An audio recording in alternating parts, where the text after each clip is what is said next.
Thunder rattled the steel skeleton of the Apex Corporation tower, sending subaudible vibrations down through 90 floors of premium Chicago real estate. Inside the executive boardroom, the atmospheric pressure felt equally volatile. Elizabeth Jones sat at the nexus of the mahogany table, her posture rigid, her tailored navy suit a testament to uncompromising authority. She ruled this high-altitude domain with absolute precision. Every fiscal quarter, every profit margin, every microscopic fluctuation in the Midwest logistics network fell under her terrifyingly acute scrutiny. 12 senior directors occupied the adjacent leather chairs, their breathing shallow, their attention fixed on a cascading digital graph displaying Q3 revenue streams. None dared break the silent protocol of the presentation. None except the newest addition to the room. Michael Johnson occupied the final chair near the heavy oak doors. He was a geographic anomaly in this ecosystem of inherited wealth and Ivy League pedigrees. His broad shoulders stretched the seams of a modest gray suit, muscles forged by 2 decades of hauling industrial materials, now forced into corporate confinement. His chin rested near his chest, a subtle earpiece winding down his neck. His hands, thick and textured like weathered stone, hovered over a specialized tactile keyboard. To the uninitiated, his lowered head signaled flagrant disrespect. To Elizabeth, it was an intolerable breach of boardroom discipline.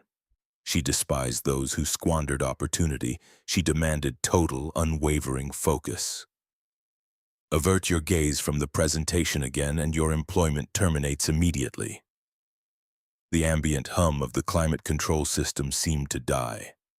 The directors froze, their lungs suspended in collective panic. Elizabeth projected her voice without raising its volume, a lethal whisper that cut through the sterile air. She anticipated the standard reaction, a sudden jolt of terror, profuse, stammering apologies, the frantic scramble to appease the chief executive.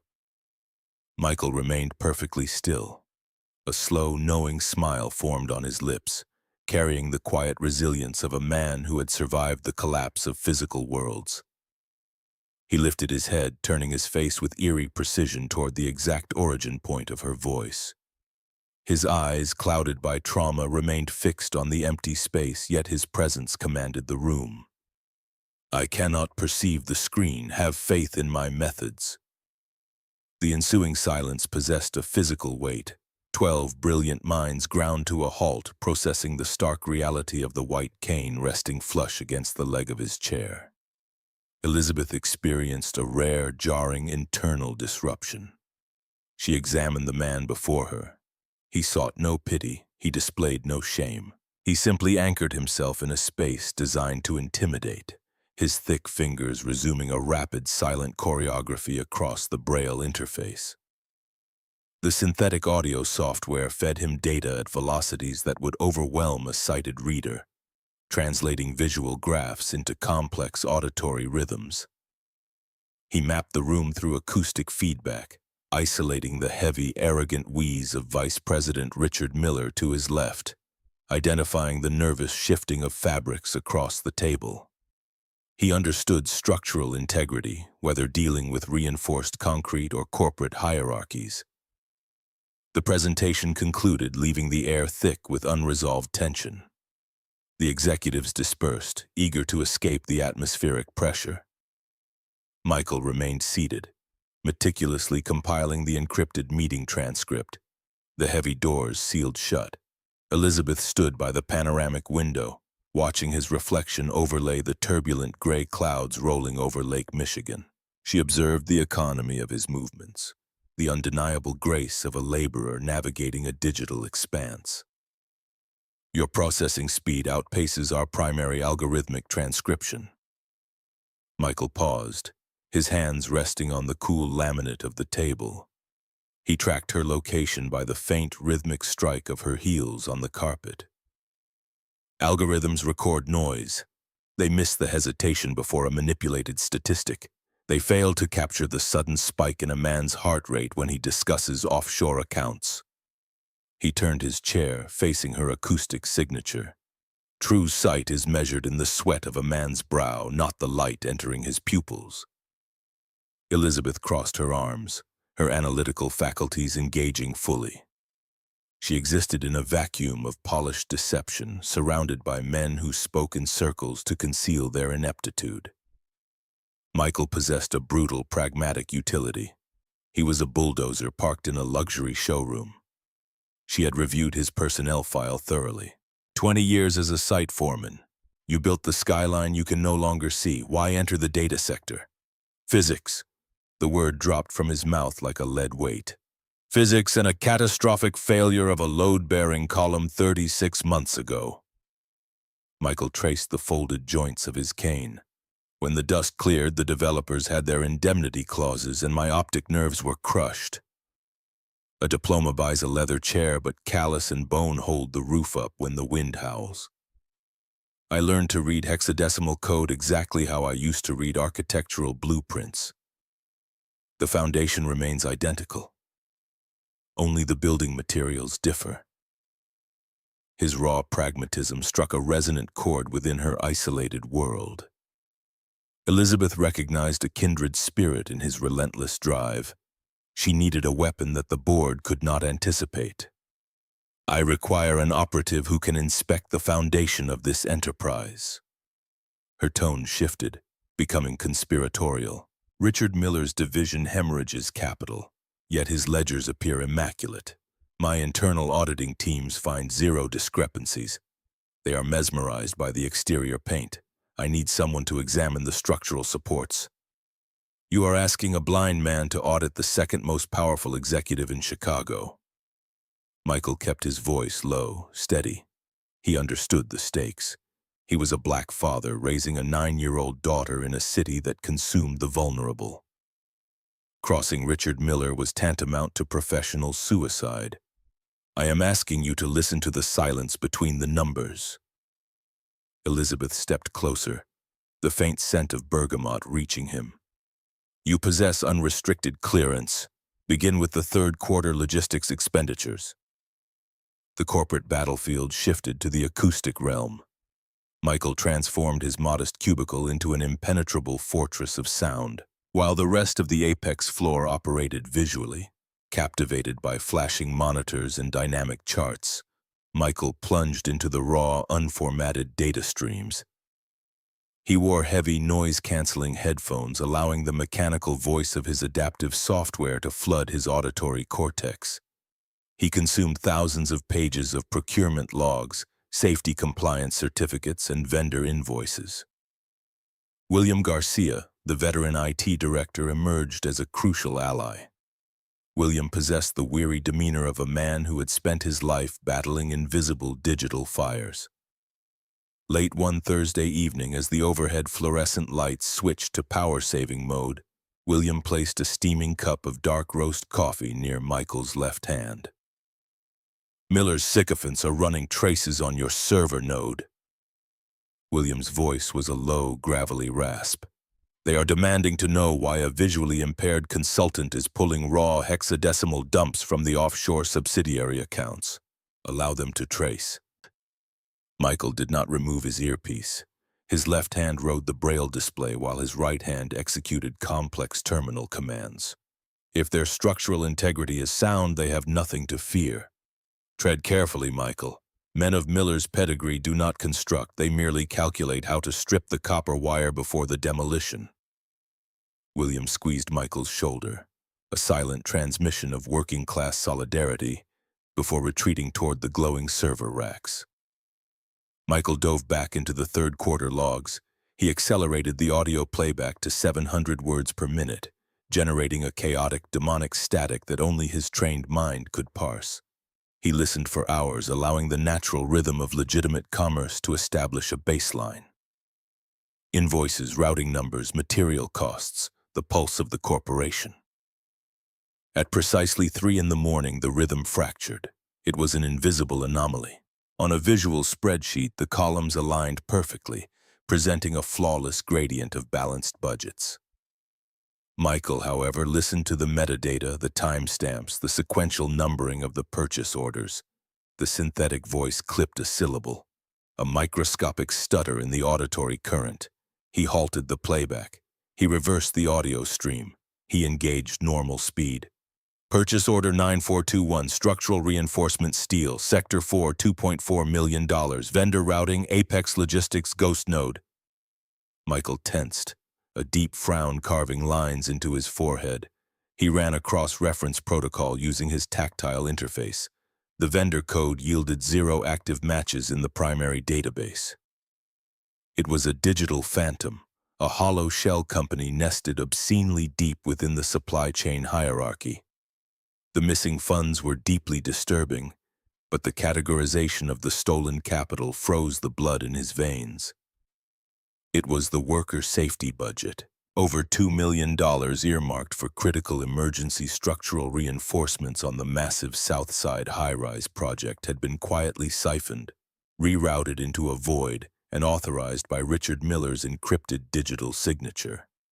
Dozens of highly educated financial analysts had praised this exact report during the board meeting. They saw a brilliant reduction in operational overhead. Michael heard the catastrophic crack of snapping steel. He felt the phantom dust filling his lungs. He tore the headset off.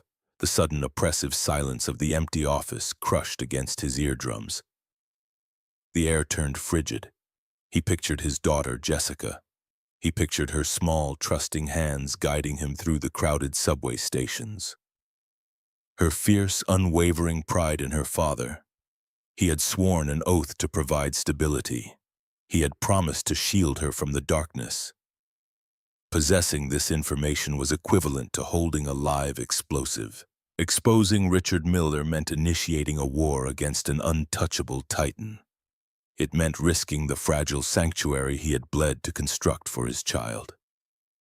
The following morning, the Chicago skyline remained hidden behind a thick wall of fog. Michael stood inside Elizabeth's private office, his cane resting firmly against the arm of an imported leather chair. The acoustic signature here was heavy, insulated, designed to swallow secrets. Elizabeth sat perfectly still behind her desk, the silence stretching between them like a drawn bowstring. You located a fracture. A lack of light does not equate to a lack of understanding. Michael's voice resonated deep in his chest, steady, devoid of aggression, but heavy with undeniable truth.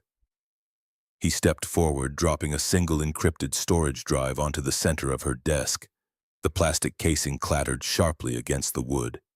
Sector 4, $2.4 million eradicated from the Safety and Structural Compliance Reserve. Miller did not merely misallocate capital. He engineered a ghost vendor to strip the safety margins from the Southside development.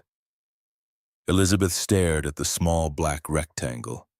The implications bloomed in her mind, a toxic, expanding web. This transcended basic corporate fraud. It was premeditated criminal negligence. It was a scandal capable of obliterating Apex Corporation. The entire board reviewed this data. Her voice emerged as a tight, strained whisper. The external auditors certified the math. No algorithm birthed in a penthouse can replicate the absolute truth of a hammer striking a nail. Michael gripped the handle of his cane, his knuckles turning pale. They analyzed the mathematics. I analyzed the physical materials. You cannot balance a corporate ledger using phantom steel, Ms. Jones. When that structure takes a heavy gale off the lake, the mathematics will not keep the roof from collapsing. Elizabeth rose slowly, navigating around the heavy desk. She stopped mere inches from him, gazing up into his scarred, unseeing face. She detected zero ambition, zero greed. She saw only the immovable resolve of a man intimately acquainted with the cost of sacrificing safety for profit. If we execute on this intelligence, Richard will attempt to obliterate you. Her warning carried a raw authenticity laced with a sudden, fierce protective instinct she struggled to categorize. He will exploit every vulnerability. He will systematically strip you of this position, your professional reputation, your financial stability. Michael thought of Jessica's laughter, of the scent of her hair when she fell asleep against his shoulder. The fear existed, a cold serpent coiling in his stomach, but he crushed it beneath the immense weight of his morality. He was a builder. He refused to abandon a compromised foundation. "I survived a collapsing skyscraper, Elizabeth." His use of her given name fundamentally altered the atmospheric pressure in the room, forging an unspoken, unbreakable pact. "I can survive, Richard Miller." The decision was irreversible. The gears of war began to turn in silence. Michael returned to his desk, the weight of the encrypted drive feeling heavier in his pocket than a sledgehammer. He spent the remainder of the afternoon building a digital fortress around the evidence. He utilized archaic analog encryption techniques he had learned from William, layering the data beneath layers of obsolete code that modern algorithms would simply ignore as corrupted static. He was a master of structural integrity, and he was building an inescapable vault for Richard Miller's sins. Hours bled into evening. The corporate drone of the office faded as the elite workforce migrated toward upscale cocktail bars and luxury condos. Michael remained, his fingers systematically verifying the integrity of the hidden files. His adaptive software whispered confirmations into his ear. The trap was set. The foundation of Miller's empire was now wired with digital explosives. His phone vibrated in his breast pocket. A specific rhythmic pulse indicated a call from Jessica's school. He answered immediately, his heart rate spiking. "Mr. Johnson, this is the principal's office. Is Jessica injured?" "She is physically unharmed, however there has been an altercation. We require your presence immediately." Michael disconnected. He packed his adaptive interface with practiced speed, his cane expanding with a sharp snap. He navigated the complex labyrinth of the apex floor through pure spatial memory, his mind racing. The school was located in a fiercely contested district, a jagged borderline where gentrified wealth collided with working-class struggle. Jessica was resilient, possessing a spirit forged in the same crucible as his own, but she was still 9 years old. He emerged onto the Chicago streets, the damp wind biting through his suit. He hailed a cab, relying on the driver's honesty, calculating the route through the sounds of the traffic. His mind oscillated between the corporate treason he had just uncovered and the unknown crisis involving his daughter. The two worlds rarely intersected, but the underlying tension of survival connected them perfectly. The cab stopped. Michael paid the fare, utilizing the tactile folds he kept in his wallet to identify the denominations. He stepped onto the pavement, the familiar acoustic reflection of the brick school building guiding him toward the main entrance. The heavy doors groaned open, revealing a chaotic auditory environment, shouting children, squeaking sneakers, the harsh buzz of fluorescent lighting. He found the principal's office. He entered, immediately identifying 3 distinct breathing patterns: the shallow, nervous breath of the principal, the rapid, hitched breathing of his daughter, and a third pattern, deep, aggressive, arrogant. "Daddy!" Jessica's voice was small, tight with suppressed tears. She moved toward him, her small arms wrapping around his waist. He placed a heavy, calloused hand on her head, grounding her. "I am here, baby girl." He addressed the room, projecting his voice. "Explain the situation." The principal cleared his throat. "Mr. Johnson, there was a confrontation in the courtyard. Jessica struck another student." Michael frowned. Jessica was fiercely protective, but she was not physically violent without extreme provocation. He knelt, finding her shoulders. "Did you strike someone, Jessica?" "Yes, sir." Her voice wavered, but her posture remained rigid. "Why?" Before she could answer, the third breathing pattern shifted. A woman spoke, her voice dripping with venomous condescension. "She struck my son because he accurately pointed out that she doesn't belong here. She attacked him like a feral animal because he asked why her father is a crippled charity case." Michael froze. The words struck him harder than any physical blow. He recognized the acoustic signature of that voice. It belonged to the upper echelons of Chicago society. It reeked of entitlement and inherited cruelty. Blood and kin are not a portrait on a desk, they are the very mortar of a man's soul. Michael stood slowly, his imposing frame dominating the small office. He turned toward the woman, his unseeing eyes locking onto her location. "You will not speak to my daughter, you will address me. I will address whoever I please." The woman stepped forward, her expensive perfume clashing with the sterile smell of the school. "My brother sits on the board of this district. This girl is a violent disruption. I will see her expelled before the weekends. Your son initiated the verbal assault." The principal attempted to interject, his voice weak. He used highly derogatory language regarding Mr. Johnson's disability. "He stated a fact," the woman snapped. "This school is funded by property taxes my family pays. We do not pay to have our children assaulted by the offspring of disabled laborers." Michael felt a dangerous cold fury expanding in his chest. His hands clenched into fists. He had spent his life absorbing the casual cruelty of the world, developing a thick skin to protect his daughter. But this was a direct attack on her sanctuary. He calculated the variables. He could destroy this woman verbally. He could threaten legal action, but he recognized the underlying power dynamic. She wielded systemic influence. He wielded raw survival instinct. "Your brother," Michael said, his voice dropping to a dangerous whisper. "What is his name?" "That is none of your concern," the woman sneered. "Just know that your daughter's time here is finished." Michael turned to Jessica. He smoothed her hair, his touch infinitely gentle compared to the violence in his heart. "We are leaving."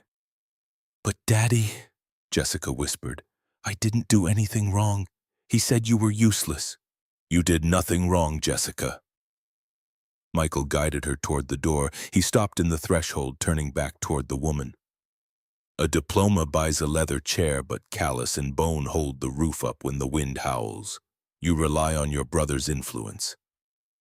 I rely on my own hands. We will see which foundation crumbles first."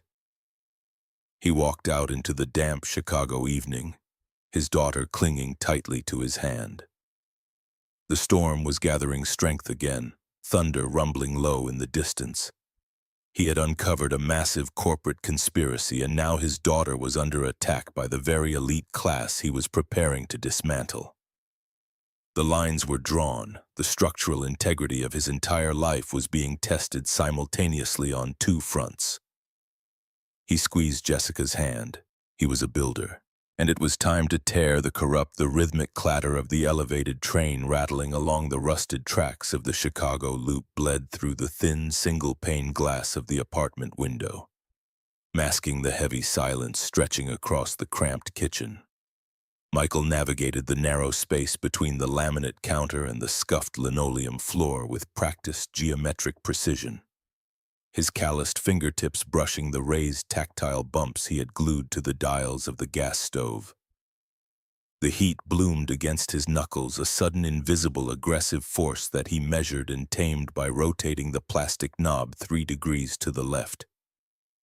The scent of boiling pasta water and cheap marinara sauce hung heavy in the humid air, a stark contrast to the sterile filtered oxygen of the Apex Corporation tower he had abandoned hours ago. He gripped the edge of the counter, his knuckles turning ash gray under the strain of his own suppressed fury. The encounter at the school still vibrated in his chest, a low-frequency hum of humiliation that threatened to crack his ribs. He had spent his entire life building physical structures, reinforcing foundations, carrying the literal weight of the city on his shoulders, only to have a wealthy socialite dismantle his dignity in front of his child with a few sharpened syllables. Jessica sat at the scarred wooden dining table just a few feet away, her presence defined by the frantic, uneven scratching of a number 2 pencil against cheap notebook paper. The acoustic signature of her anxiety was unmistakable. A child at peace drew long, fluid lines. A child carrying the weight of the adult world stabbed at the paper, the graphite snapping every few minutes. The pencil snapped again, a sharp, violent crack that echoed off the peeling wallpaper. The subsequent rustle of paper indicated she was desperately trying to erase the mistake, the friction tearing the thin sheet. She was trying to hide the collateral damage of the afternoon, absorbing the venom spewed by Susan Miller to protect him. It was a brutal reversal of the natural order. A father was supposed to be the impenetrable barrier against the cruelty of the world, not the source of it. The paper is going to lose that fight if you keep pressing that hard. The frantic scratching ceased instantly.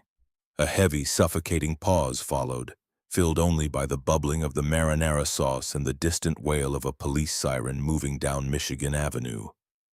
The air shifted as Jessica lowered her head, the soft rustle of her cotton shirt telegraphing her defeat.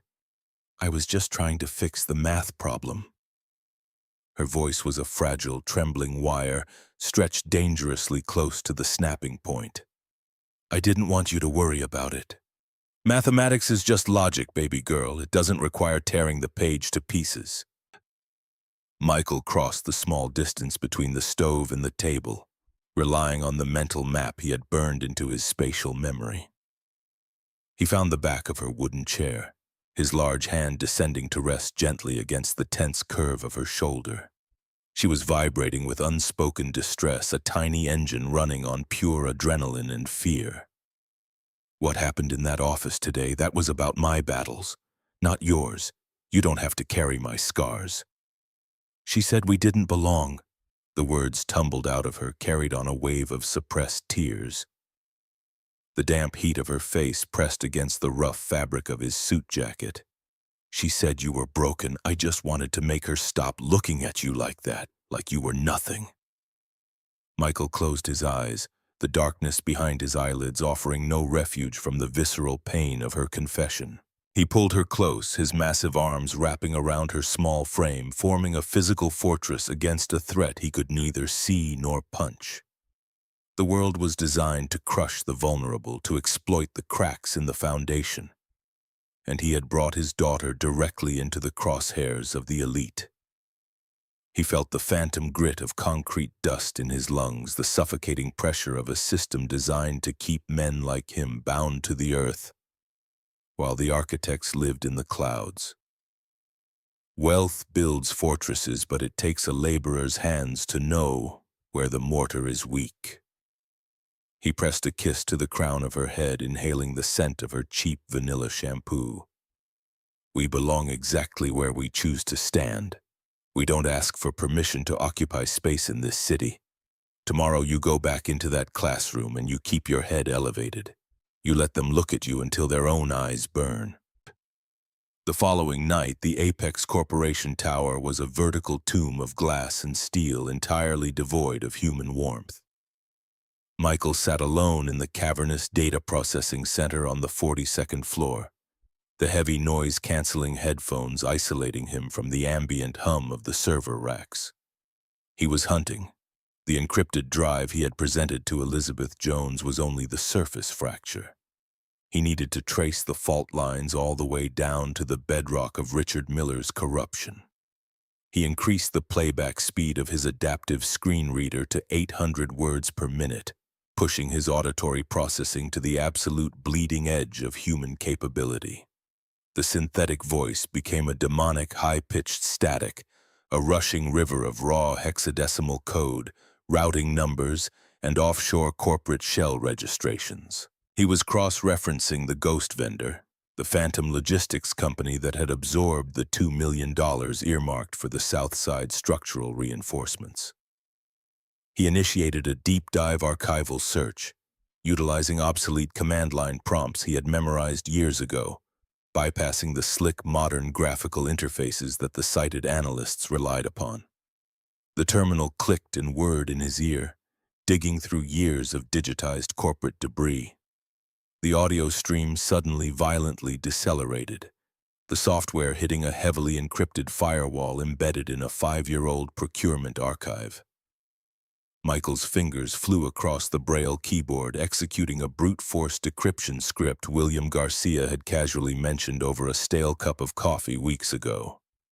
The firewall fractured. The archived data spilled into his earpiece.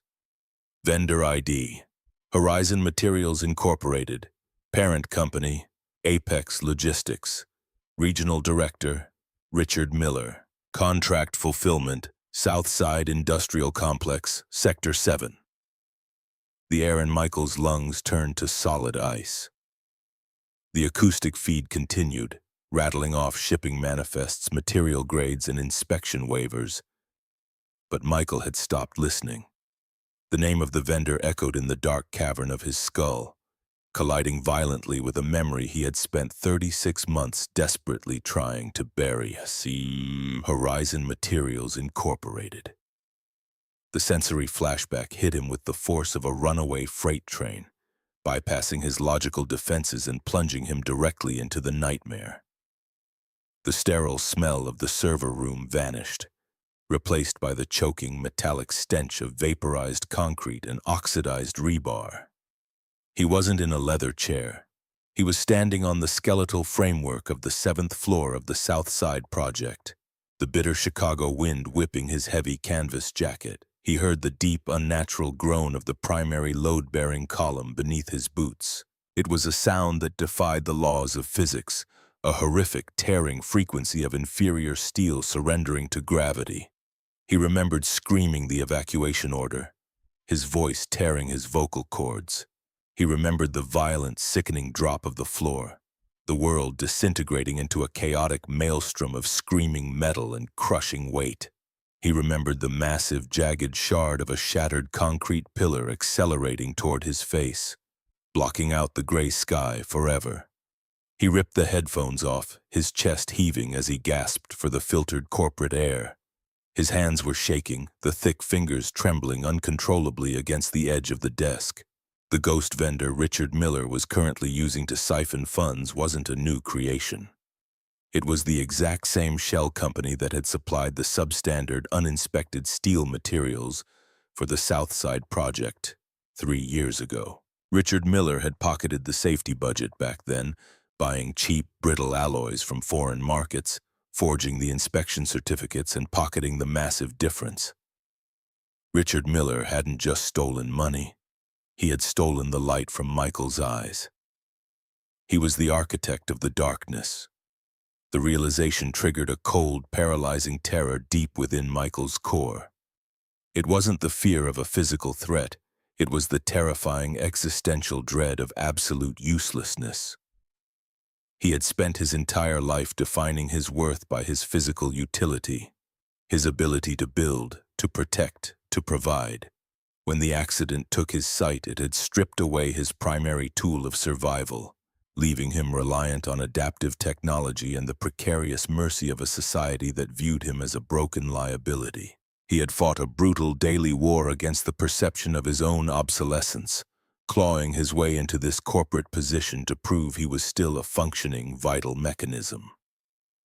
Now he was sitting in the fortress of the man who had casually destroyed him, surrounded by enemies who wielded systemic power like a blunt instrument. If Miller discovered what he knew, the retaliation wouldn't just be a termination of employment. Miller would bury him under a mountain of fabricated legal liabilities, ensuring he never found work again, ensuring Jessica lost the fragile roof over her head. The urge to flee, to erase the hard drive, grab his cane and disappear into the anonymity of the impoverished neighborhoods was a physical ache in his legs. While Michael fought his silent war in the server room, Elizabeth Jones was waging a completely different kind of campaign in the rarefied air of the Gold Coast. The executive suite of her penthouse was illuminated only by the glow of 3 massive monitors, casting sharp, angular shadows across her face. She held a crystal tumbler of scotch, the amber liquid untouched, her mind operating with the ruthless, calculating precision of a predatory algorithm. She had noticed the subtle, microscopic shift in Michael's demeanor earlier that afternoon. The rigid set of his jaw, the slightly elevated tension in his shoulders, the way his fingers had gripped the handle of his cane with enough force to warp the aluminum.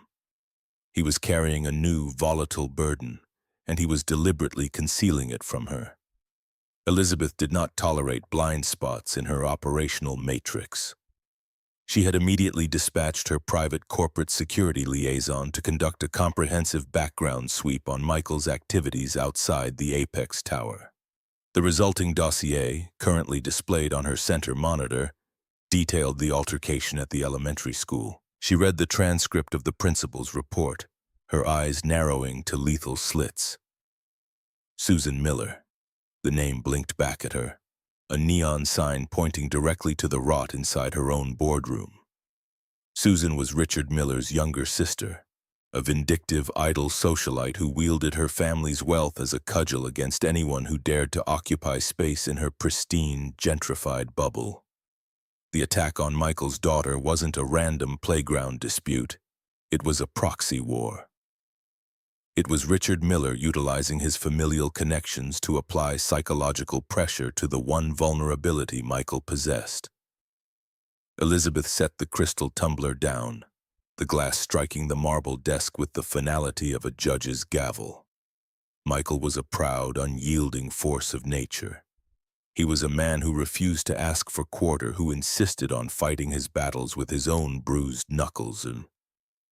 But he did not understand the rules of engagement in the world of generational wealth. He was trying to fight a systemic sickness with individual honor, a strategy doomed to catastrophic failure.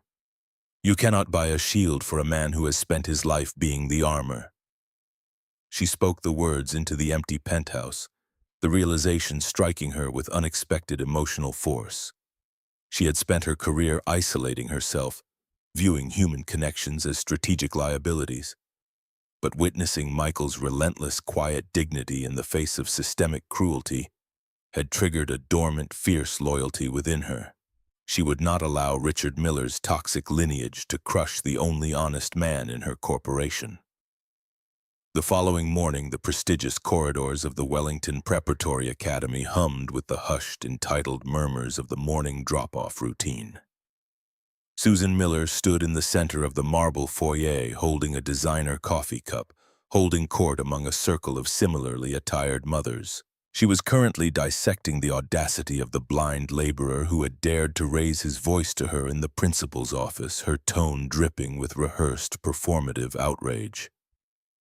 The heavy, brass-handled oak doors of the academy did not open. They were thrust apart with the violent, synchronized precision of a hostile corporate takeover. Elizabeth Jones stepped over the threshold, flanked by two towering men in immaculate dark suits whose postures screamed private security. Elizabeth wore a sharply tailored crimson trench coat that commanded immediate, total visual submission from everyone in the foyer. The ambient chatter died instantly, replaced by the sharp intake of collective breath. The CEO of Apex Corporation did not attend PTA mornings.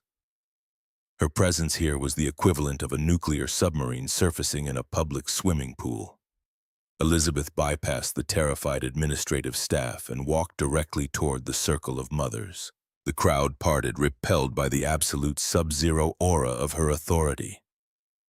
She stopped 2 feet from Susan Miller.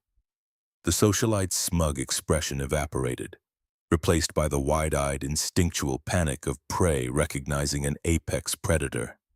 "Elizabeth." Susan attempted a fragile, welcoming smile, her voice pitching up nervously. "What a surprise. Are you touring the facility for a philanthropy profile?" "I am here to execute a structural correction." Elizabeth's voice was a low, devastating frequency that carried clearly across the silent foyer. She did not blink. Apex Corporation currently funds 40% of this academy's technology grants and the entirety of the new athletic complex. I am reviewing those allocations this morning.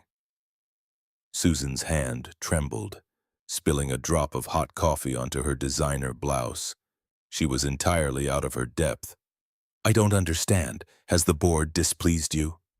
"You displeased me, Susan." Elizabeth took a single step forward, violating the woman's personal space, radiating pure corporate menace. "Your recent behavior in this facility regarding a specific student, Jessica Johnson, has been brought to my attention. Your attempt to leverage your brother's influence to intimidate a child and disparage her father is not just pathetic. It is a direct insult to a highly valued asset of my corporation. I find your bigotry incredibly tedious and your execution of it remarkably sloppy." The surrounding mothers physically recoiled, desperately trying to distance themselves from the blast radius. Susan's face drained of blood, her mouth opening and closing soundlessly. She was accustomed to passive-aggressive social warfare, not direct, annihilating frontal assaults from a billionaire. Your brother is currently under a microscope so powerful it is going to ignite his entire division." Elizabeth cut her off with surgical brutality. "Do not invoke his name to me. You are going to walk into the principal's office right now. You are going to issue a complete, unequivocal, written apology to Jessica Johnson and her father. You are going to resign your position on the parent-teacher board. If I hear even a whisper of your presence near that child again, I will personally ensure the Wellington Academy loses every cent of corporate funding, and I will make certain the entire board knows exactly whose ignorance cost them their new gymnasium. Am I communicating with sufficient clarity?" Susan Miller nodded frantically, tears of absolute humiliation pooling in her eyes. She turned and practically sprinted toward the administrative wing, her social empire collapsing in a matter of seconds. Elizabeth watched her retreat, her expression remaining entirely devoid of satisfaction. It was merely pest control. She turned sharply, her security detail parting the crowd as she exited the building, stepping back into the waiting black town car. She had neutralized the threat to Michael's daughter. She severely miscalculated Michael's reaction. The confrontation occurred 4 hours later in the acoustic isolation of Elizabeth's executive office. The door clicked shut, sealing them inside. Michael stood in the center of the room, his posture rigid, his white cane gripped so tightly in his right hand that the aluminum shaft vibrated. He did not possess his usual grounded calm. He was vibrating with a deep volcanic anger, his unseeing eyes burning with an intense wounded prick. The principal had called him, overflowing with terrified apologies detailing the miraculous intervention of the CEO. "I did not request your charity." His voice was a low, dangerous rumble, a physical vibration that rattled the crystal decanters on the side table. "I did not ask for a corporate strike team to handle a playground dispute." Elizabeth stood her ground behind the desk, genuinely surprised by the intensity of his hostility. She had expected relief. She had expected a strategic acknowledgement of a neutralized enemy. She had not anticipated the fierce, localized storm of a man whose fundamental identity had been insulted. "Susan Miller was attempting to destroy your daughter's educational foundation to intimidate you." Elizabeth's tone was analytical, defending her tactical maneuver. "She was leveraging systemic power. I applied a superior counterforce. It was the most efficient resolution. A man's dignity isn't a line item you can balance with a corporate checkbook." Michael took a step toward the desk, closing the distance, his physical presence dominating the room. "You view everything as an equation, a hostile takeover, an allocation of resources. That was my daughter, Elizabeth. That was my responsibility to protect her, to teach her how to stand in the fire without burning. You didn't just silence Susan Miller. You broadcasted to that entire school that I am a helpless cripple who needs a billionaire patron to fight his battles." The accusation struck Elizabeth with unexpected precision. For the first time in a decade, the CEO of Apex Corporation felt a twinge of genuine guilt. She had viewed the situation through the lens of power dynamics, entirely ignoring the fragile, vital architecture of a father's "I was protecting a vital asset." She attempted to retreat behind the armor of corporate vernacular, but the words tasted metallic and hollow. "Richard Miller is using his family to distract you from the audit." "I am not an asset. I am a man." Michael's voice cracked, the raw emotion bleeding through the stoic facade. He leaned his weight onto his cane, the physical toll of the last 3 years suddenly visible in the heavy slump of his shoulders. I lost my sight because your executives bought cheap steel to line their pockets. I lost my career. I lost the ability to look my daughter in the eyes and promise her I can keep the monsters away. The only thing I have left is my ability to stand on my own 2 feet and work. I need a job, Elizabeth. I do not need a guardian. The revelation regarding the substandard steel hit Elizabeth like a physical blow to the sternum. She stared at him, the pieces of the puzzle locking together with horrifying clarity. The ghost vendor, the missing safety funds, the accident at the South Side project. Richard Miller hadn't just committed fraud. He was the direct architect of Michael's permanent darkness. He was a monster operating with total impunity under her corporate banner. Before Elizabeth could formulate a response, the heavy insulated silence of the executive office was shattered by a sound that violated every protocol of the Apex Tower. It was the harsh, piercing shriek of the central emergency alarm, a digital klaxon designed to signal a catastrophic failure in the primary server infrastructure. The overhead lights flickered, plunged into darkness for a terrifying second, and then reignited with a harsh, emergency crimson glare. Michael's head snapped up, his auditory processing instantly mapping the chaos exploding beyond the heavy oak doors. He heard the frantic thud of footsteps echoing in the corridor, the sudden panicked shouting of department heads, and beneath it all, the terrifying high-frequency whine of the server cooling systems kicking into catastrophic overdrive. "The physical network!" Michael's voice was sharp, all trace of his previous anger subsumed by the immediate crisis. He didn't need to see the flashing red monitors to understand the architecture of the disaster. "The servers are overheating. The cooling protocols have been manually overridden."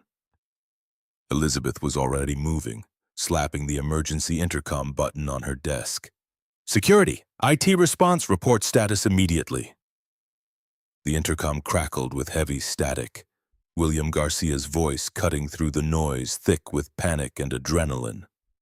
"Ms. Jones, we have a massive localized data hemorrhage. Someone has bypassed the primary firewalls. They aren't just copying data, they are executing a mass deletion protocol across the logistical archives.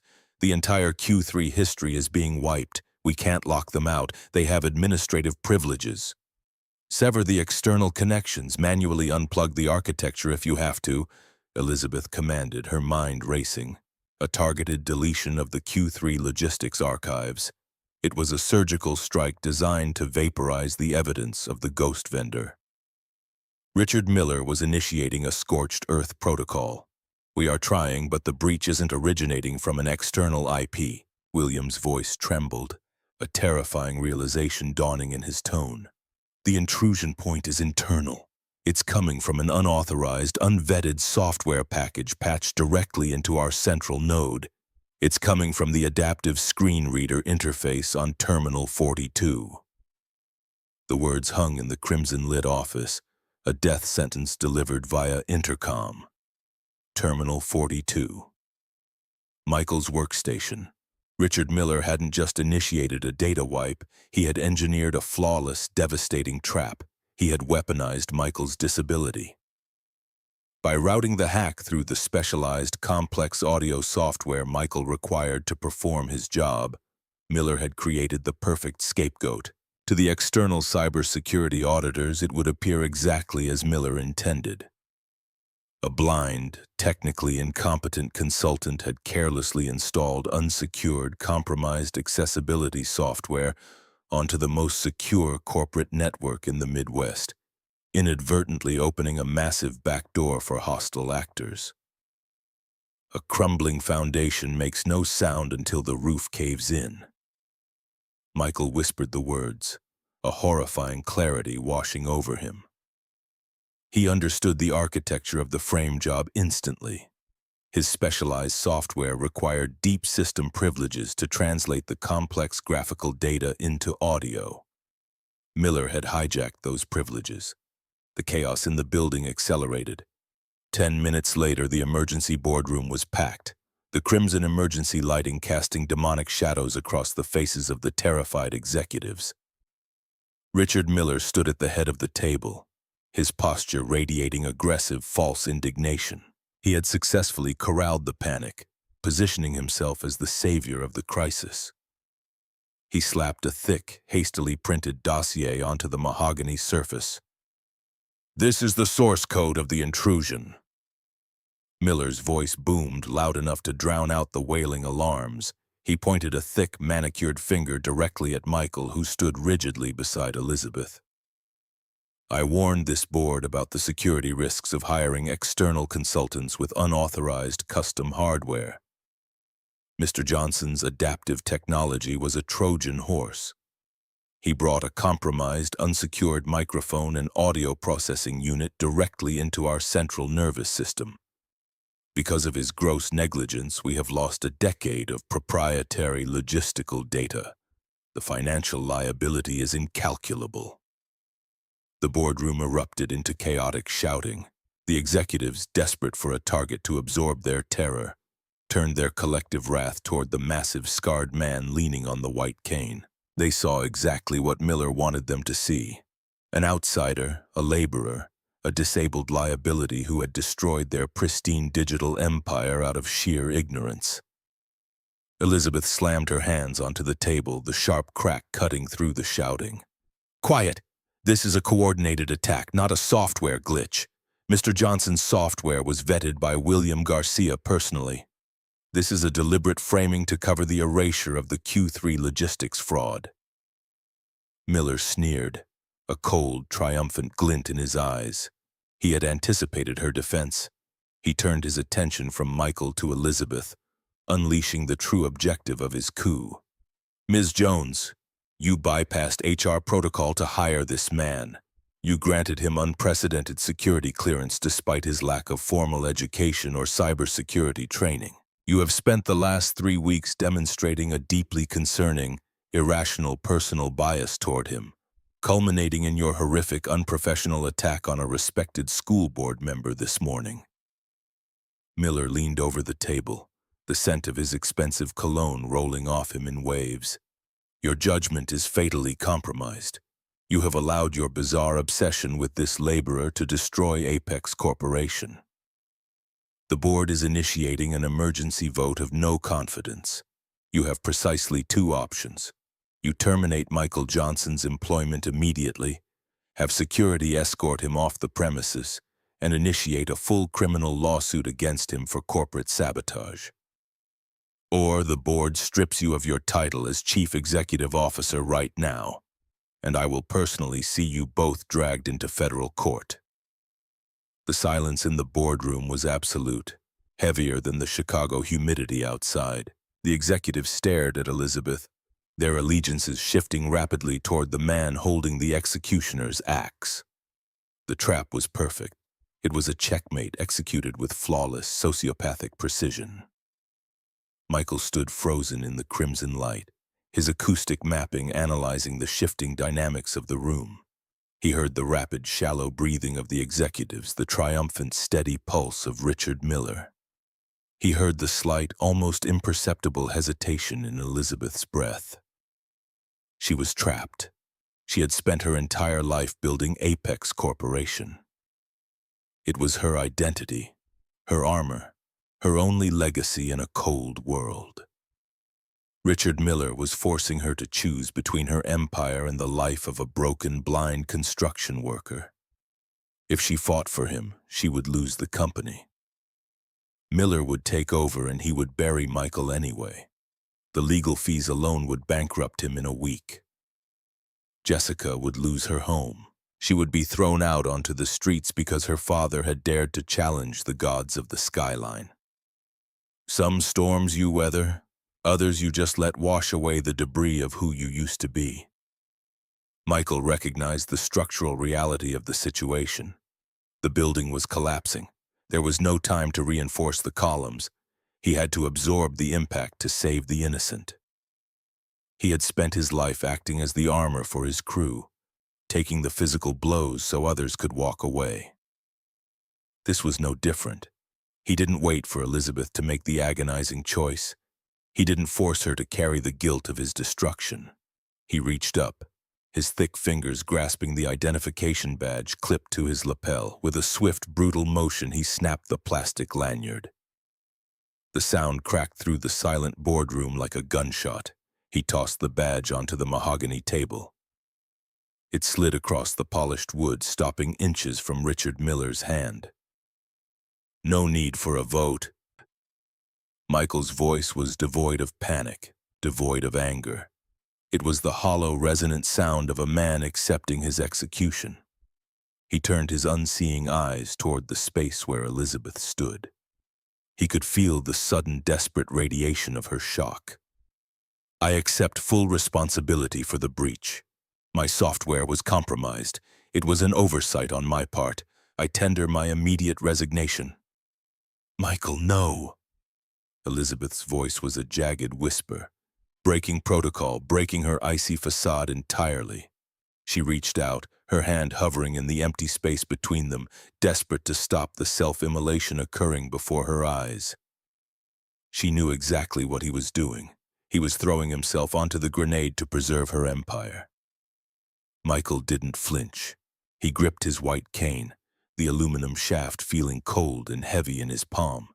He turned away from the table, his posture perfectly rigid, utilizing his spatial memory to navigate the complex geometry of the boardroom one final time. He did not ask for severance. He did not plead for mercy. He walked past the silent, staring executives, an outcast retreating into the darkness. The heavy oak doors opened and closed behind him, sealing him out of the world of light and power. He walked through the chaotic, alarm-filled corridors, descending the 90 floors in a crowded, silent elevator. He emerged onto the Chicago streets, the heavy glass doors of the Apex lobby sliding shut behind him with a final, mechanical hiss. The sky had finally fractured. The storm that had been threatening the city all day unleashed its fury, a torrential, freezing downpour that instantly soaked through his modest gray suit. Michael stepped out from beneath the protective awning, allowing the freezing rain to batter his face.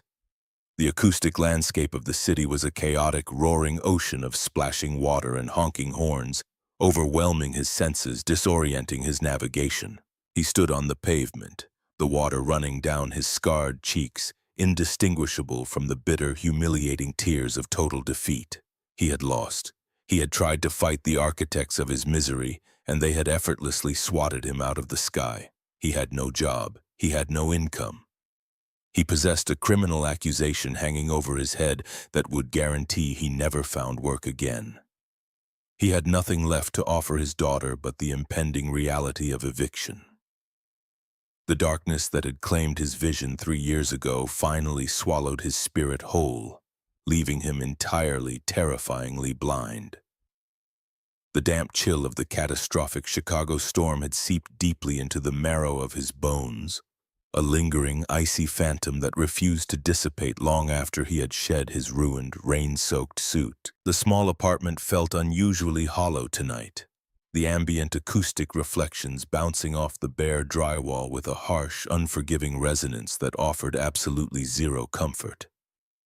He sat heavily on the edge of the worn mattress, the ancient metal springs groaning beneath his substantial weight, a pathetic metallic sound that perfectly mirrored the fracturing of his own internal resolve. He had failed. The absolute, unvarnished truth of that failure tasted like bitter ash coating his tongue, choking the very breath from his lungs. He had attempted to dismantle a corrupted systemic architecture from the inside, foolishly utilizing their own fragile elite digital tools, and the architects had effortlessly triggered a controlled demolition, burying him instantly beneath the crushing rubble of a flawless frame job. Jessica's breathing drifted from the adjacent room, a steady, innocent, rhythmic metronome that usually anchored his soul to the earth when the darkness threatened to overwhelm his equilibrium. Tonight, however, that gentle sound felt like a terrifying, ticking clock, a relentless countdown to the inevitable moment the corporate eviction notices would arrive, the moment the social workers would knock on the cheap composite door, the moment the cold, unfeeling world would tear his final, fragile sanctuary apart piece by piece. Family is not a portrait you admire on a mantle. It is a fortress you sacrifice your own blood to defend. He had promised her unshakable stability. He had promised her that the encroaching darkness would never consume their lives. He had lied. The elite echelon of the city did not negotiate with men like him. They consumed them. They stripped the valuable copper from the walls, extracted the profit, and callously left the hollowed foundations to rot in the freezing wind. 3 sharp, heavy raps vibrated through the cheap wood of the front door, a percussive shockwave that shattered the oppressive silence of the apartment. The pattern was deliberate, heavy-handed, utterly lacking the chaotic, panicked urgency of law enforcement or the hesitant, polite shuffle of an intimidated neighbor. Michael remained perfectly still in the darkness, his highly attuned auditory cortex instantly isolating the specific rough friction of heavy, rubber-soled work boots shifting impatiently against the hallway linoleum. He reached for the cold aluminum shaft of his collapsed cane, his thick knuckles popping loudly in the silent room as he tightened his grip into a weaponized fist. He navigated the narrow corridor with absolute precision, the floorboards creaking a familiar, mapped acoustic sequence beneath his bare feet. He threw the heavy deadbolt, pulling the door open to a rush of stale, damp hallway air that carried a very specific, undeniable scent. A man does not surrender his heavy tools just because the corrupt site manager yells at him from the safety of a luxury trailer.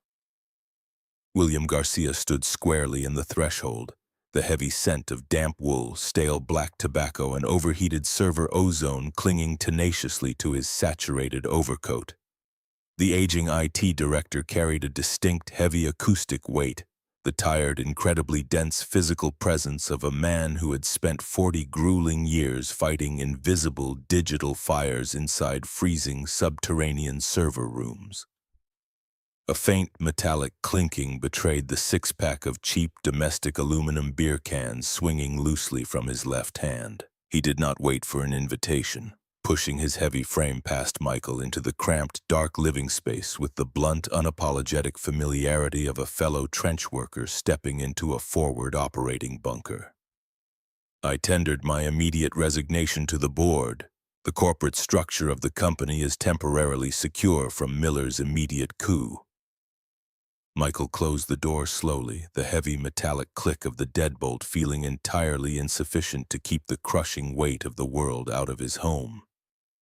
You threw your own body onto a live digital explosive to save a billionaire's pristine, curated reputation. William slammed the dripping cardboard carton onto the laminate kitchen counter with a violent thud. You voluntarily took the fatal blame for a highly targeted mass deletion protocol you didn't possess the clearance to write, let alone autonomously execute. Richard Miller is likely popping vintage champagne right now in a high-rise lounge, and you are sitting here in the pitch dark waiting for the corporate executioner to string you up. He hijacked my adaptive audio software. He maliciously routed the infrastructure destruction through the very digital tools I absolutely require to exist in that building. Michael navigated toward the counter, his broad chest tightening painfully with the residual toxic humiliation of the boardroom firing squad. The digital audit trail he manufactured is utterly flawless. The external cyber forensics teams will easily confirm his entirely fabricated narrative. I cannot physically fight a ghost hiding inside a machine I cannot see. Digital forensics are a polite, complex fiction written entirely by the victors.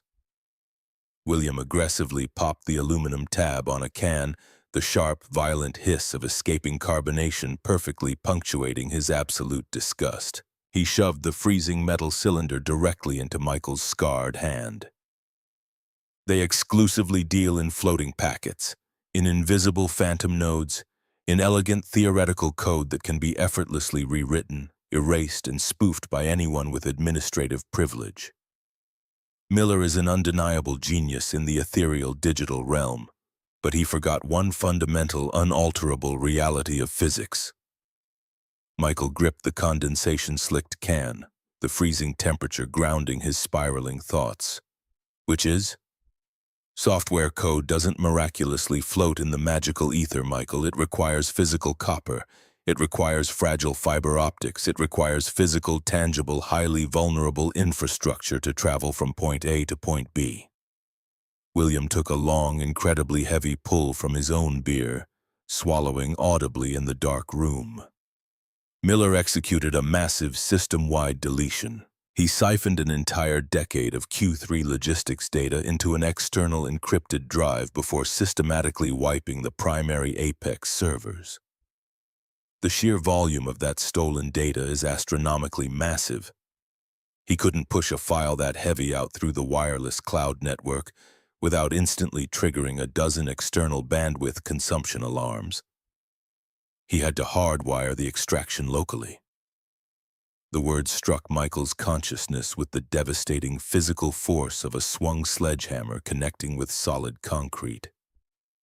He set the unopened beer down hard on the laminate counter, his mind instantly violently shifting from the ethereal, unbeatable realm of software hacking to the concrete, indisputable realm of physical architectural engineering. He had spent his entire adult life reading complex physical blueprints, understanding exactly how a massive building breathed, how its hidden veins of electricity and heavy data pumped life through the vast concrete and steel skeleton. He used a physical, hardwired bridge to extract the stolen data. Michael's voice dropped an octave, the heavy, suffocating blanket of despair suddenly cracking apart, allowing a razor-thin sliver of hyper-focused predatory intent to bleed through the darkness. Exactly. William leaned his heavy frame against the counter, the fabric of his coat swishing loudly. He completely bypassed the primary digital routers. He ran a hard, physical line, a heavy, shielded Cat6 cable likely spliced directly into the core switch of your specific terminal, routing straight up the vertical maintenance shafts directly into his own local, isolated office architecture. The digital audit trail points the finger directly at your software, but the physical copper wire points straight to the desk of the vice president. The most sophisticated algorithmic camouflage in the elite world cannot mask the resonant truth of a laborer's hammer. Michael gripped the sharp edge of the counter, his heavily scarred fingertips tracing the worn, chipped laminate surface. The corporate elite lived their entire lives in a sanitized world of theoretical numbers and invisible airborne data. They completely forgot that every single piece of information, no matter how highly encrypted, eventually had to travel across a physical wire laid by a man with dirt trapped permanently under his fingernails. We locate the physical wire. We expose the bloody trail. I cannot access the primary server room visually. Miller's people have completely locked down all the graphical administrative interfaces, and my keycard access is permanently burned. William's voice carried a heavy, deeply frustrating exhaustion, the sound of a general realizing he had lost control of his own, heavily fortified castle. If I walk onto that specific executive floor, the private security contractors will tackle me to the carpet before I reach the primary data racks. We don't need a graphical interface to see the truth. We don't need a high-resolution screen. Michael moved swiftly toward the small, cramped utility closet near the apartment entrance. He pulled open the squeaking door, his large hands reaching deep into a battered, heavy canvas duffel bag he hadn't opened in exactly 3 years. His fingers brushed past heavy iron wrenches, thick insulated wire strippers, and the cold, heavy steel of a professional framing hammer. He pulled out a small, rectangular device encased in thick, impact-resistant yellow rubber. It was an analog tone generator and frequency probe, an incredibly antiquated piece of field equipment used by electrical line technicians to trace active, live currents through thick layers of drywall and concrete. We need to listen to the walls. The journey back to the towering epicenter of his corporate destruction was a silent, incredibly tense navigation through the flooded, chaotic arteries of the Chicago grid. The storm had escalated severely, transforming the normally navigable city into a chaotic, terrifying symphony of overwhelmed, gurgling storm drains and shrieking, aggressive wind. William drove an ancient, rattling sedan that smelled overwhelmingly of burnt motor oil and stale coffee, the balding tires fighting desperately for basic traction against the slick, treacherous, rain-slicked asphalt. Michael sat rigidly in the passenger seat, his hands resting securely on the rubber-encased analog probe in his lap. He mapped their complex route not by reading illuminated street signs, but by feeling the gravitational pull of the sharp turns, listening to the distinct hollow acoustic cavern of the concrete underpasses, and feeling the rhythmic, bone-rattling clatter of the elevated train tracks vibrating overhead. They were not polished corporate executives returning to a civilized boardroom. They were trench sappers moving silently under the heavy cover of darkness to detonate the structural foundation of a corrupted empire. They arrived at the subterranean Apex Corporation loading dock, a cavernous, echoing concrete bay that bypassed the glittering, heavily guarded glass lobby entirely.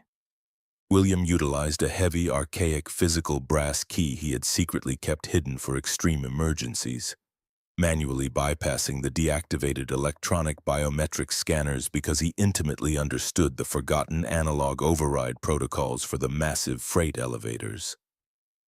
The heavy steel doors groaned open, revealing the absolute pitch-black darkness of the sub-basement infrastructure level. The emergency backup lighting is entirely dead down here. The security grid is focused exclusively on the upper executive floors. William's voice was a harsh, echoing whisper in the cavernous space. I cannot see my own hand in front of my face, Michael. I am completely blind. Follow the sound of my boots. Stay exactly 3 paces behind my right shoulder. Michael stepped confidently into the absolute void, the complete absence of light offering him a massive, unprecedented tactical advantage. This was his domain. The subterranean levels of a skyscraper possessed a distinct, heavily textured acoustic signature. He could hear the low, vibrating hum of the massive HVAC turbines, the high-pressure hiss of the industrial water mains, and the faint, rhythmic ticking of the primary electrical relays. He navigated the complex maze of concrete pillars and heavy machinery with terrifying, flawless precision, leading the sighted IT director through the pitch-black labyrinth. They reached the base of the primary vertical data artery, a massive reinforced concrete shaft that ran continuously from the sub-basement all the way to the luxurious penthouse levels, carrying thousands of miles of vital fiber optic and copper cabling. Michael ran his bare hands over the freezing, rough concrete wall, feeling for the heavy steel access panel. He located the recessed latches, his thick fingers manipulating the stiff, rusted mechanisms until the heavy door swung open, exposing the vertical abyss. A wave of intense, dry heat washed over them, carrying the distinct, sharp scent of melting plastic and overheated copper wiring. The data conduits were currently running at absolute maximum capacity as the emergency cyber teams upstairs frantically attempted to restore the wiped logistical archives. The primary servers for your specific terminal are routed through Bundle Section 4, directly to the left of the main ladder. William shined a weak, narrow beam from a penlight into the shaft, the illumination barely penetrating the thick, dusty gloom. If Miller spliced a physical extraction line into your hardware, the parasitic tap has to be located somewhere along that specific vertical climb. Michael gripped the cold, grease-slicked steel rung of the vertical access ladder. I will trace the frequency. You remain down here and monitor the analog recording deck. When the tone generator spikes, you hit record. We are going to capture the undeniable acoustic signature of his illegal data transfer. That shaft drops 90 stories into solid bedrock, Michael. It is a sheer vertical climb and the security grid could reboot the internal shaft sensors at any moment. William's voice was tight with genuine working-class concern. If you lose your grip, there is no safety harness. Degrees print your name on a polished plaque, but calluses teach you how to keep the roof from caving in. Michael hoisted his massive frame onto the first heavy steel rung, his muscles instantly remembering the brutal, physical language of the construction site. I have climbed higher structures than this in the freezing snow. I am not falling today. He ascended into the narrow, suffocating darkness of the vertical shaft. The heat was incredibly oppressive, a dry, aggressive force that instantly pulled the moisture from his lungs. The ambient noise was deafening, a chaotic, rushing waterfall of data pulses humming through the thick cables inches from his face. He climbed methodically, relying entirely on the raw, physical strength of his shoulders and the crushing grip of his heavily scarred hands. With every 10 agonizing rungs, he paused, reaching out with his right hand to activate the analog tone generator, sweeping the rubber-encased probe slowly over the thick, corrugated plastic sheathing of bundle section 4. The device emitted a low, steady, static hum, confirming the normal baseline flow of encrypted corporate data. He climbed higher, 20 floors, 30 floors. The physical exertion was immense, his muscles burning fiercely from the sustained vertical tension. The air grew thinner, the heat radiating intensely from the surrounding electrical conduits. He was a blind man hanging by his fingertips in the invisible nervous system of a corporate leviathan, hunting a digital parasite. At the 42nd floor, the exact elevation of his former data processing terminal, he paused, his chest heaving heavily. He locked his left arm around the cold steel ladder rung, securing his entire body weight, and activated the analog probe. He swept it painstakingly across the thick cable bundle. The low, static hum suddenly shrieked. The analog speaker erupted with a violent, high-frequency, rhythmic screaming noise. It was the undeniable physical acoustic signature of a massive, unthrottled, illegal data extraction occurring in real time. Michael's heart hammered against his ribs. He slid his bare hand up the corrugated plastic sheathing, his sensitive fingertips desperately searching for the physical anomaly. He found it, beneath a thick, hastily applied layer of industrial electrical tape. He felt the sharp, jagged edge of a plastic splice connector. Someone had brutally cut into the primary shielding of his terminal's mainline and attached a secondary parasitic Cat6 cable. Michael traced the parasitic wire. It didn't route downward toward the primary security servers. It routed sharply upward, breaking away from the main bundle entirely, snaking independently up a secondary, smaller ventilation shaft. He pressed the transmit button on the small two-way radio clipped to his collar. "William, I found the parasitic tap. It is a crude physical splice. The extraction frequency is completely off the charts. Are you recording the analog signal?" "I have the tape rolling, Michael. The signal is incredibly strong. It sounds like a digital freight train." William's voice crackled through the earpiece, thick with adrenaline. "Where does the parasitic wire lead?" "It breaks away from the primary trunk. It routes vertically. I am following the blood trail." Michael resumed the grueling ascent, tracking the single solitary wire. 50 floors, 60 floors, the physical pain in his forearms morphed into a numb, burning agony, but he refused to slow his pace. He was no longer climbing a ladder. He was ascending the hierarchy of his own destruction, hunting the architect of his misery. The parasitic wire remained taut, a physical, undeniable umbilical cord of corruption leading directly to the top of the food chain. He reached the 90th floor, the absolute pinnacle of the Apex Corporation, the executive suite level. The wire terminated at a small, heavily reinforced steel junction box embedded in the concrete wall. Michael pressed his ear firmly against the cold metal casing. He could hear the faint, rhythmic whirring of a high-capacity external solid-state hard drive spinning furiously inside the hidden enclosure. Richard Miller hadn't pushed the stolen logistics data to the cloud. He was physically downloading it into a hidden, localized physical drive located mere inches from his own plush luxury office. Michael gripped the heavy framing hammer he had secured to his belt. He didn't bother attempting to pick the complex lock. He swung the heavy steel head with devastating, brutal blue-collar force, smashing it directly into the center of the junction box. The metal casing buckled violently, the reinforced hinges screaming as they tore free from the concrete. He swung again, a concussive blow that completely shattered the access panel. He reached into the ruined box, his thick fingers wrapping around the hot, vibrating casing of the external hard drive. He violently ripped the device free from its complex physical moorings, severing the parasitic CAT6 cable with a sharp, savage pull. The high-frequency screaming emitted by the analog probe in his pocket instantly died, replaced by the beautiful, triumphant sound of absolute static. The extraction was dead. The physical evidence was secured. 80 floors below, William's voice crackled frantically over the radio.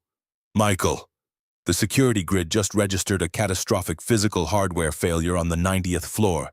They are manually overriding the elevators. Private security teams are mobilizing to the executive level right now. You have to move." "I am not running." Michael secured the stolen hard drive into his heavy canvas bag, his voice a low, terrifying rumble that echoed down the dark vertical shape. "I am walking directly through the front door." The atmosphere inside the primary executive boardroom was a suffocating, toxic cloud of orchestrated panic and imminent execution. The crimson emergency lighting had been replaced by the harsh, unforgiving glare of the backup halogen generators, illuminating the terrified, exhausted faces of the corporate board.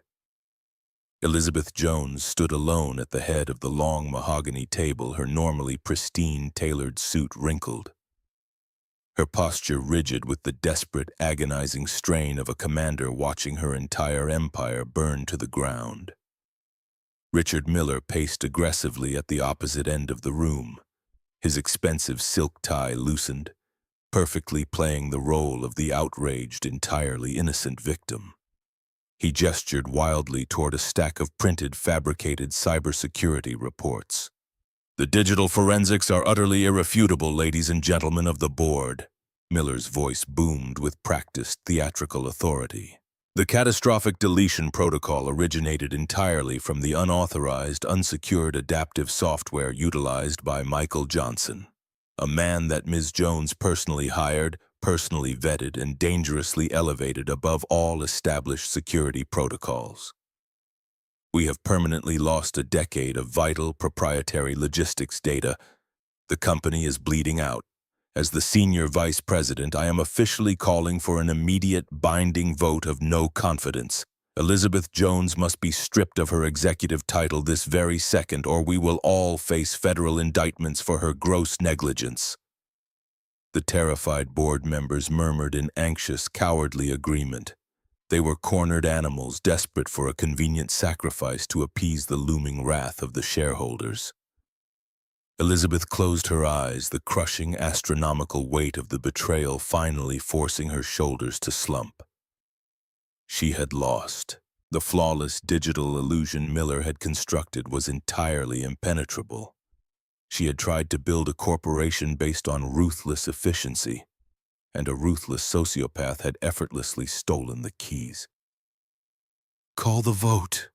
Her voice was a fragile, barely audible whisper, devoid of all her former terrifying authority. The heavy, soundproofed oak doors of the boardroom did not open politely. They were thrust violently apart, the massive hinges screaming in protest as they slammed brutally against the interior walls.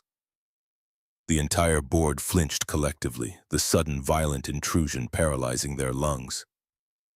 Michael Johnson stood in the threshold, a towering, terrifying monolith of physical consequence.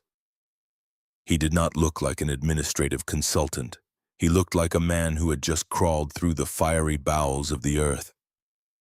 His hands were coated in thick black industrial grease and fresh bright red blood from the jagged metal of the junction box. His suit was ruined, plastered to his massive frame by sweat and the freezing rain. He breathed heavily, the sound loud and predatory in the stunned silence of the boardroom. He gripped his white cane in his left hand, and in his right he held a crushed, mangled piece of server hardware trailing a severed, thick blue Cat 6 cable. "Security!" Richard Miller shrieked, his carefully curated, arrogant facade instantly shattering into absolute, wide-eyed terror. He scrambled backward, crashing violently into a leather chair. How did he get past the lockdown? Arrest him. He is the saboteur. Michael ignored the frantic screaming. He walked slowly, methodically into the room, his heavy work boots leaving wet, muddy tracks across the pristine, imported carpet. He navigated directly toward the center of the mahogany table, tracking the acoustic signature of Miller's hyperventilating panic. He raised his right arm and threw the mangled external hard drive violently onto the polished wood. It struck the table with a heavy concussive crack, sliding exactly to a halt directly in front of Richard Miller's trembling hands. Following the drive, Michael tossed a small plastic analog cassette tape. Do not confuse my inability to perceive light with an inability to map the shadows you hide within. Michael's voice was thunderous, an acoustic shockwave that rattled the crystal water glasses. He turned his unseeing gaze directly toward the cowering vice president. You are an absolute genius at manipulating invisible numbers, Richard, but you are a pathetic, sloppy amateur when it comes to laying physical wire. Elizabeth stared at the hardware on the table, her brilliant analytical mind instantly grasping the catastrophic implications of the severed blue cable. The color rushed back into her face, her posture snapping back to its terrifying, rigid perfection. "What is this, Michael?" she demanded, her voice cutting through the silence like a scalpel. "The digital audit trail you are reading is a localized fiction." Michael pointed a bloodied finger at the hard drive. That is the missing decade of Q3 logistics data. It wasn't deleted. It was physically siphoned out of my terminal through a parasitic hardwired tap. I just ripped that exact drive out of a concealed reinforced junction box hidden beneath the ventilation shaft directly behind Mr. Miller's private office wall. The boardroom erupted into absolute chaos. Executives shouted, jumping away from Miller as if he were suddenly radioactive. "He is lying!" Miller screamed, his face purple with rage and terror. "He is a blind, disgruntled laborer. He planted that hardware. It proves nothing. The digital logs confirm my narrative." "Digital logs can be rewritten by anyone with a keyboard." Michael gestured toward the small plastic cassette tape resting on the table. That tape contains the analog, unhackable acoustic frequency recording of the data packet transfer, captured by an induction probe directly off the parasitic wire leading into your office. You cannot spoof an analog frequency, Richard. It is the raw, physical physics of the theft. You stole the $2 million safety budget from the South Side project 3 years ago using a ghost vendor named Horizon Materials, and tonight you tried to burn the entire building down to hide the ashes. The mention of Horizon Materials drained the remaining blood from Miller's face. He collapsed into the leather chair, his mouth opening and closing soundlessly, utterly defeated by the indisputable physical evidence resting on the table. He had built a flawless digital fortress, and a blind laborer had bypassed the gates by simply listening to the walls. Elizabeth Jones looked at the bleeding, exhausted man standing in the center of her boardroom. She saw past the ruined suit and the clouded eyes.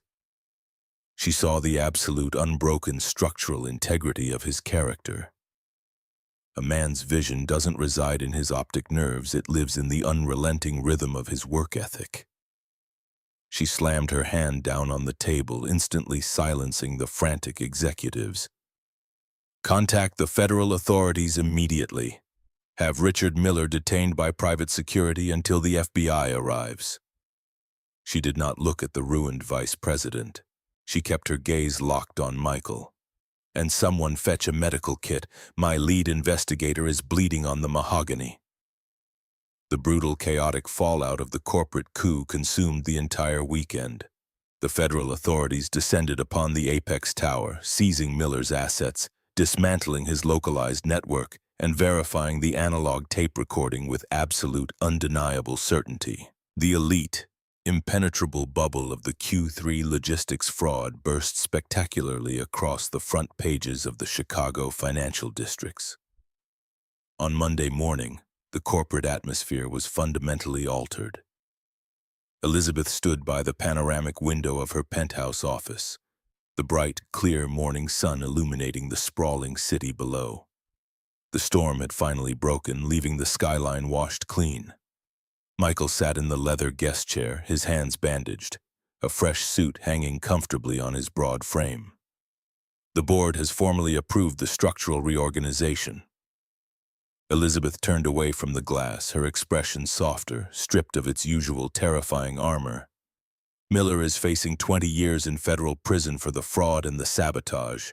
The South Side safety budgets are being entirely restored and audited by an independent external firm. The foundation is finally secure.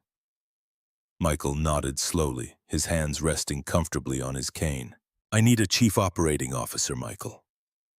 Elizabeth walked to the edge of the desk. She wasn't issuing a command. She was making a genuine, respectful offer to an equal. I need someone who understands the architecture of this company. Not just the spreadsheets, but the actual physical reality of the work we do. The corner office is yours, the elite salary, the executive benefits. You have earned a place at the top of the skyline. Michael remained silent for a long moment, listening to the quiet, insulated hum of the penthouse. He thought about the plush carpets, the sanitized air, the endless theoretical meetings about profit margins and digital efficiency. He thought about the extreme isolation of living in the clouds. I appreciate the offer, Elizabeth. He stood up, leaning his weight onto the cane. But a man who spends his entire life looking down from the penthouse eventually forgets what the concrete feels like. I don't want to manage theoretical risk algorithms. I don't want to live in the digital ether. Elizabeth frowned, a rare expression of genuine confusion crossing her face. What do you want? I want the position of lead field safety inspector. Michael's voice was firm, carrying the resonant, undeniable truth of his calling. I want to be physically present on the construction sites. I want to walk the raw framework. I want to use my hands to feel the temperature of the welds, my ears to listen to the stress frequencies of the load-bearing columns. I want to guarantee with my own hands that no worker ever falls because an executive bought cheap steel to pad their bonus. I am a builder. Let me touch the work. Elizabeth looked at him, recognizing the absolute, immovable reality of his request. He wasn't rejecting her world, he was choosing to protect it from the ground up. She smiled, a genuine, warm expression that entirely transformed her face. The position is yours. You report directly to me. No intermediaries. She extended her hand. Michael reached out, his bandaged fingers finding hers. The handshake was not a corporate transaction. It was a pact forged in the fire of mutual survival. The following Sunday afternoon, the golden late autumn sunlight streamed through the thin windows of Michael's small apartment, illuminating the swirling dust motes dancing in the air. The atmosphere was light, completely devoid of the crushing, heavy despair that had choked the room a week prior. Michael knelt on the scuffed linoleum floor of the living room, his hands coated in thick black bicycle grease. Jessica sat cross-legged beside him, her small brow furrowed in deep concentration as she handed him various tools from a small metal box. Her beloved second-hand bicycle was flipped upside down, the rear derailleur bent at a sickening angle from an unfortunate collision with a concrete curb. The tension spring is completely warped, Daddy. The chain keeps slipping off the lowest gear. Jessica sighed, her small hands smeared with grease.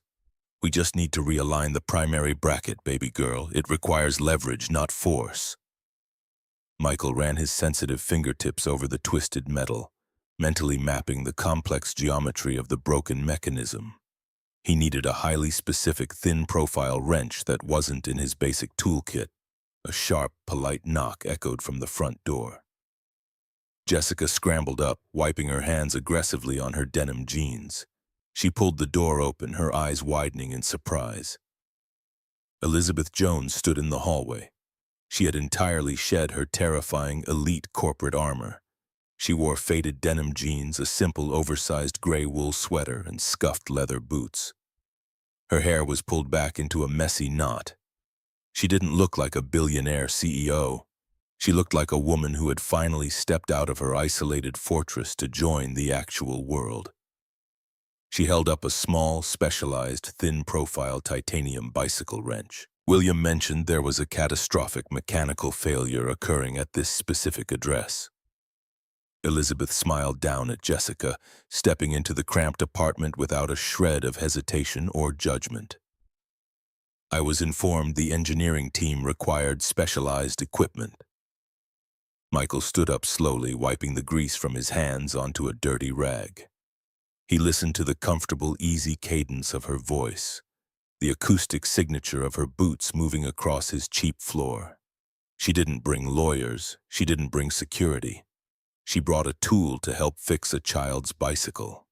The structural integrity of the bracket is compromised. Michael gestured toward the overturned bike, a slow, warm smile spreading across his face. Then we will reinforce the foundation together. Elizabeth knelt down on the linoleum directly beside him, ignoring the grease that immediately stained the knee of her jeans. She handed the specialized wrench to Jessica, guiding the young girl's hands toward the damaged derailleur. Michael knelt beside them, his large, scarred hand resting gently over Elizabeth's as they simultaneously guided the wrench, applying the exact necessary leverage to bend the metal back into perfect alignment. The chain snapped cleanly onto the gear, the mechanism turning smoothly with a satisfying rhythmic clicking sound. Michael listened to the beautiful, flawless mechanical rotation, and then he listened to the sudden, bright sound of his daughter laughing. He felt the solid, warm presence of Elizabeth kneeling beside him on the hard floor, completely unbothered by the dirt, entirely focused on the simple, vital task of repairing what was broken. He had lost his vision, but he had never seen his life more clearly. The elite world could keep their invisible data and their towering glass penthouses. True strength, true vision, and true salvation were found right here, built by scarred hands, anchored deep in the messy, beautiful concrete of the real world.